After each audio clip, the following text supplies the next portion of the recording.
আসসালামু আলাইকুম, সবাইকে স্বাগতম আমাদের পাওয়ার সেক্টর জব প্রিপারেশন কোর্সের আরেকটি ক্লাসে। আজকে আমরা পাওয়ার সিস্টেমে যে সকল সুইচ ব্যবহার হয় সেই সুইচ নিয়ে আলোচনা করব। তবে তার আগে আমাদের লেকচার 1 থেকে একটা অংশ রিকল করব।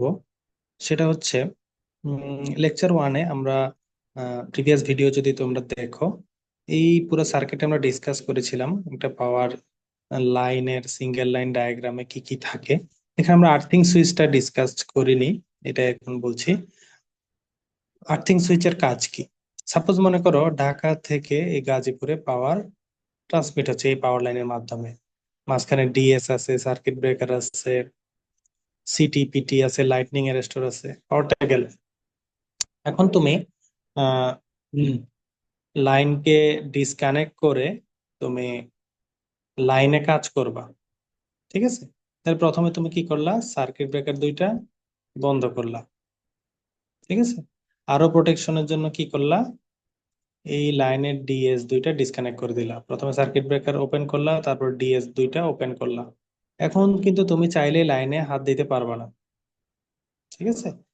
কারণ ক্যাপাসিটেন্সের এফেক্ট কারণে লাইনে এখন চার্জ আছে, যদিও কোনো ডিরেক্ট কোনো দিক থেকে কারেন্ট আসতেছে না, ভোল্টেজ আসতেছে না, কিন্তু লাইনে এতক্ষণ ধরে কারেন্ট থাকার কারণে লাইন এবং গ্রাউন্ডের মধ্যে একটা চার্জ এস্টাবলিশ হয়ে গেছে।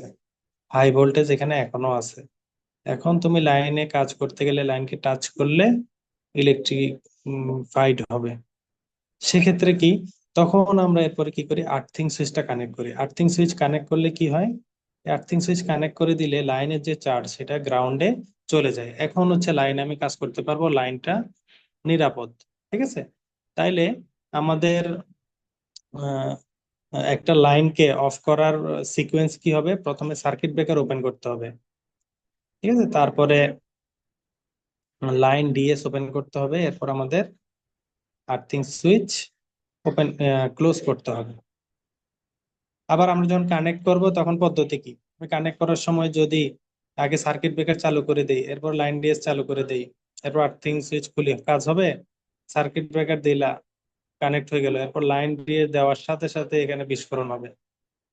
কারণ কি, এডিএস যদি চালু থাকে, এটাও যদি চালু থাকে, এখান থেকে পাওয়ার এসে এখানে তো গ্রাউন্ড পাবে, তুমি তো আর্থিং সুইচ খুলো নাই, সব কারেন্ট এদিক দিয়ে তখন চলে যাবে, ঠিক আছে? তখন একটা হাই কারেন্ট এখানে ফ্লো হয়ে যাবে।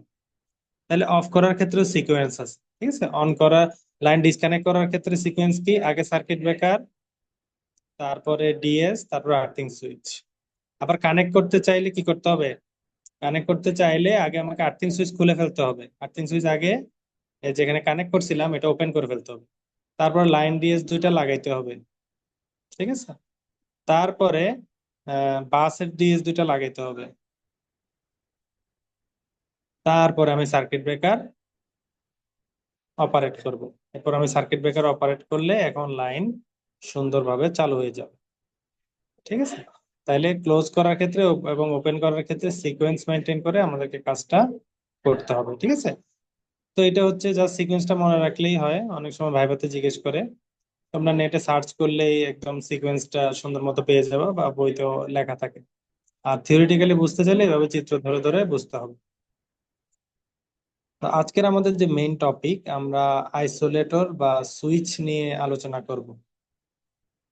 তো পাওয়ার সিস্টেমে আমাদের যে সুইচ গুলো ব্যবহার হয়, বেশ কয়েকটা টাইপের সুইচ ব্যবহার হয়। একটাকে আমরা বলি এবিএস, ঠিক আছে? এটাকে বলে এয়ার ব্রেক সুইচ, ঠিক আছে? শর্টকাটে বলে এবিএস। তারপরে আরেকটাকে বলে আমরা ডিএস। ডিএস এর আরেক নাম হচ্ছে আইসোলেটর। আরেক ধরনের সুইচ আমরা ইউজ করি, সেটা হচ্ছে ওবিএস, ঠিক আছে? এর মানে হচ্ছে অয়েল ব্রেক সুইচ। এই তিন ধরনের সুইচই আমরা আমাদের পাওয়ার সিস্টেমে ইউজ করি। এখন কোনটা কিভাবে ইউজ করি, এগুলো সবই কিন্তু সুইচ না, ডিসকানেক্ট করে আবার কানেক্ট করে, ঠিক একইভাবে সার্কিট ব্রেকারও তো একই জিনিস, তাই না? তাহলে আমরা সার্কিট ব্রেকারের সাথে এগুলো কম্পারিজন দেখি। Circuit breaker, ABS, isolator, OBS. এগুলোর মধ্যে আমরা যদি একটু পার্থক্য করতে চাই,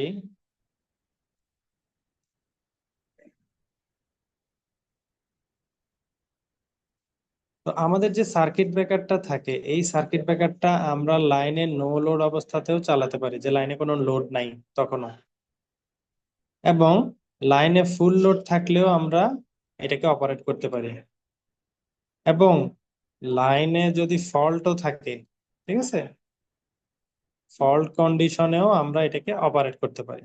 কেন? সার্কিট ব্রেকারের ভিতরে আর্ক কুইন্চিং মিডিয়াম দেওয়া থাকে, মানে এখানে আর্ক তৈরি হইলে বা ফায়ারিং হলে সেটা নিভানোর মতো ব্যবস্থা থাকে। এই জন্য যে কোনো কন্ডিশনে আমরা কি করতে পারি, একে কানেক্ট ডিসকানেক্ট করতে পারি, কারণ আর্কিং হইলে সেটা নিভানোর ব্যবস্থা আছে। Air brake switch. Air brake switch কি? এয়ার ব্রেক সুইচ হচ্ছে, মনে করো এমন একটা সুইচ, যে সুইচের মাথায় এরকম অনেকগুলো টার্মিনাল থাকে একটু দূরে দূরে। তো কি হয়, তুমি যখন কানেক্টটা, যদি এখানে আর্ক তৈরি হয়, ঠিক আছে, আর্কটা আস্তে আস্তে আস্তে আস্তে স্প্লিট হয়ে এদিকে দূরে চলে যায়, বড় হইতে থাকে, এবং আর্কের লেন্থ যত বেশি হবে আর্কের রেজিস্ট্যান্স তত বৃদ্ধি পাবে, এবং ফাইনালি একটা পয়েন্টে গিয়ে আর্কটা নিভে যায়, ঠিক আছে। মানে আর্ক নিভানোর একটা দুর্বল পদ্ধতি আর কি, এইটা থাকে এবিএস এর মধ্যে। তো এই জন্য এবিএসটা আমরা হাই আর্কিং যেখানে হবে সেখানে ইউজ করতে পারবো না। এবিএসটা আমরা ফুল লোডেও ইউজ করি, নো লোডেও ইউজ করি, কিন্তু ফল্টে আমরা ইউজ করতে পারি না।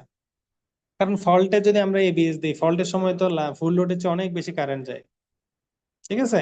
তখন কি হয়, তখন এই ফল্ট কারেন্ট কিন্তু এবিএস নিতে পারে না, ওখানে অনেক বেশি আর্ক হবে, যেটা এই যে এখানে আর্ক স্প্লিট করে সেটাকে থামানো যাবে না।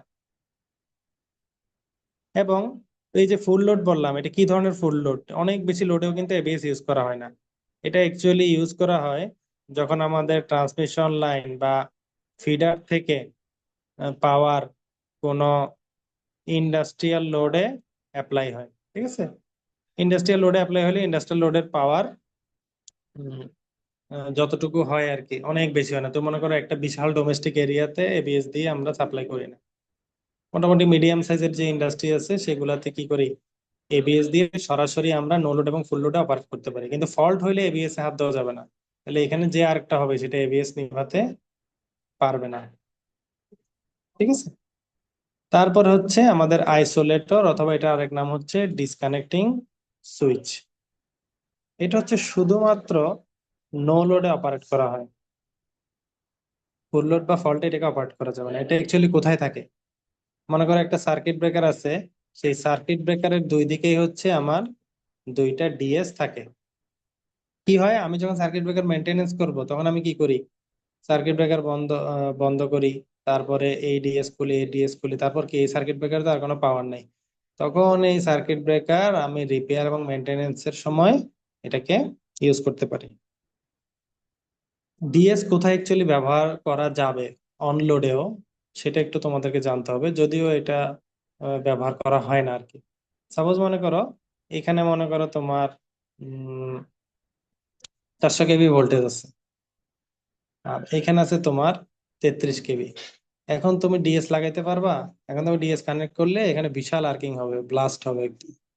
এখন ডিএস কানেক্ট করা যাবে না। কখন পারবা?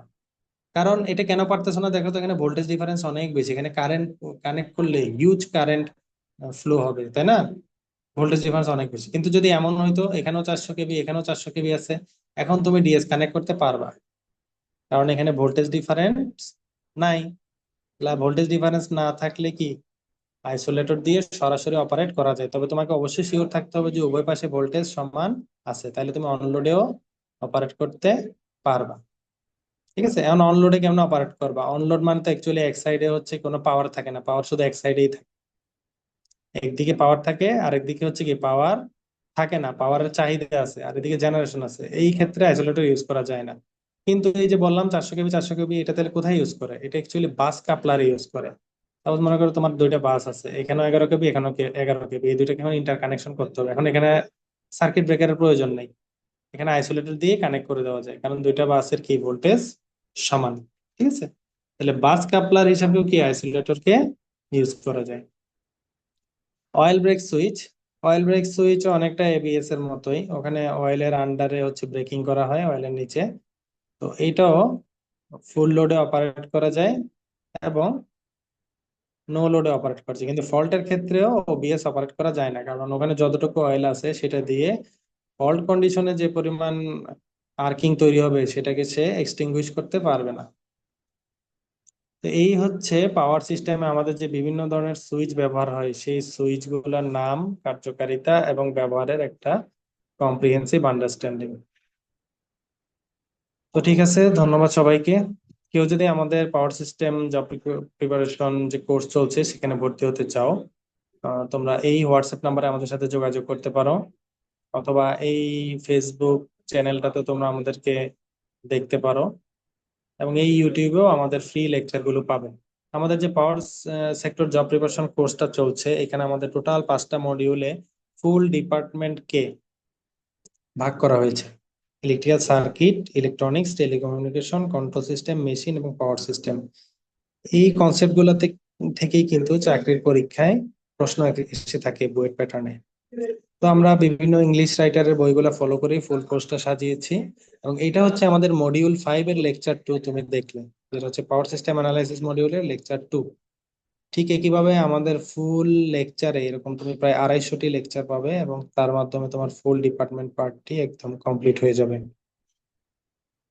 তো কেউ যদি প্রিপারেশন নিতে চাও, আমাদের সাথে এই নম্বরে যোগাযোগ করতে পারো, অথবা এই ফেসবুক গ্রুপে আমাদের সাথে কানেক্ট করতে পারো।